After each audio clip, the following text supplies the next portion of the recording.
Bonjour Manuel. Merci beaucoup d'être avec nous ce matin sur Maritima. Michel Drucker, on va parler de sport. Évidemment, on sait que vous êtes un fan de sport et on va notamment évoquer vos tout débuts dans votre carrière de journaliste sportif. Ça tombe bien, actualité Jeux Olympiques oblige. Vous aviez démarré en tout cas votre carrière de journaliste sportif en octobre 64 avec ces Jeux Olympiques d'été à Tokyo. Oui, exactement. C'est pas d'hier, mais enfin j'ai encore un peu de mémoire.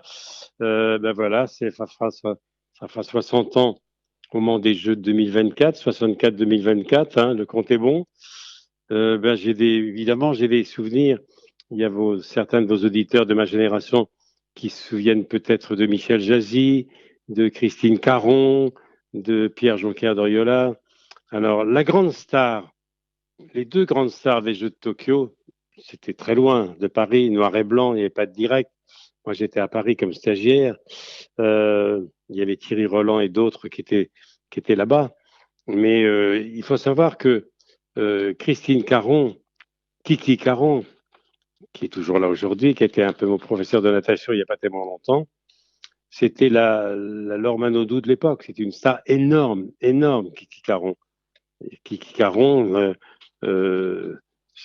ceux qui étaient encore là à l'époque se souviennent, elle était charmante, elle était brillante, intelligente. C'était vraiment la star du sport français. Hein. Alors vous aviez commenté ces Jeux Olympiques. Je faisais les résumés à Paris. Vous étiez jour et nuit dans les studios rue du 15 Cognac G. Hein. Voilà, et j'habite juste derrière d'ailleurs. Donc voilà, 64, Christine Caron, 16 ans, elle est recordman du monde du 100 mètres d'eau. Et à Tokyo, elle est la grande favorite. Voilà, et puis elle va être battue d'un rien par une américaine très douée qui s'appelait Cathy Ferguson. Voilà, et c'était la médaille d'argent pour Kiki Caron. Ça, c'est un souvenir inoubliable. Les Jeux Olympiques en France, Michel Drucker, cette année, c'est le plus gros rendez-vous au monde de sport. C'est une belle vitrine pour le sport et pour la France, ces prochains Jeux Olympiques de 2024. Vous savez, en sport, il y a deux manifestations planétaires. Il y a évidemment les Jeux Olympiques, l'été comme hiver, mais surtout été, bien sûr, et puis la Coupe du Monde de foot. Alors, c'est vrai que les Jeux Olympiques à Paris, ça va être un événement considérable. Et j'y évoquerai, je serai avec Léa Salamé pour la première journée, vers 23h30. Sur France 2, hein? Sur France 2, avec Léa Salamé. Moi, je n'y serai pas tous les jours parce que, comme j'ai eu des petits soucis de santé, mon cardiologue m'interdit de faire tous les jours de la télévision à 23h30. À 23h30, je dors à cette heure-là. Mais pour la première, je serai là. Et je parlerai justement de Christine Caron. Et je parlerai également de Michel Jazzy. Michel Jazzy, médaille d'argent sur 1500 mètres aux Jeux de Rome en 1960, déjà. La star du 5000 et du 1500 mètres. Et à Tokyo, il était le grand favori, le grand favori.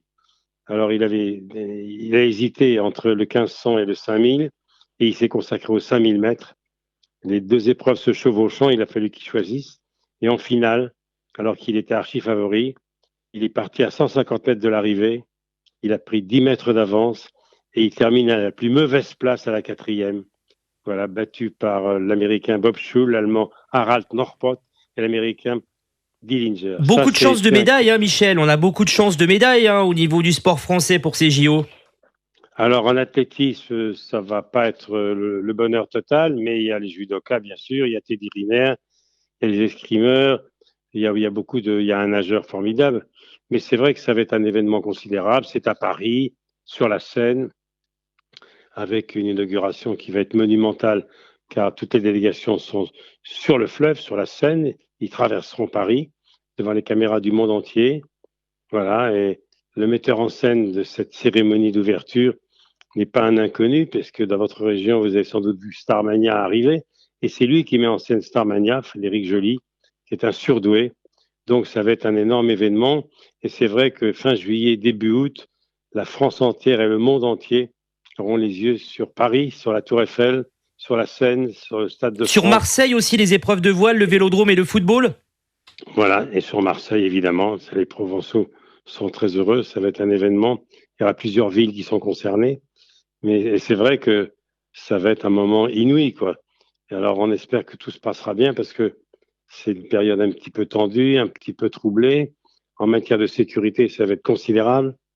Voilà, donc moi, il m'arrive de me promener le long de la Seine régulièrement le matin et en repérage, et ça va être quelque chose de magnifique. Et je crois que les Provençaux et vos auditeurs ne rateront pas ça. Certains rentreront peut-être de la plage, puisque c'est fin juillet. Ça sera en plein été, pourvu que la météo soit bonne. Mais s'il fait le temps qu'il fait en Provence, à Paris, on sera gâtés. Merci beaucoup Michel Drucker d'avoir été avec nous ce matin sur Maritima et on vous souhaite une belle journée. Et puis, je salue vos auditeurs et je les remercie de leur fidélité. Pas beaucoup d'entre eux regardent vivement dimanche et ça me touche beaucoup. Vous savez l'affection que j'ai pour les Provençaux et l'attachement que j'ai à la Provence.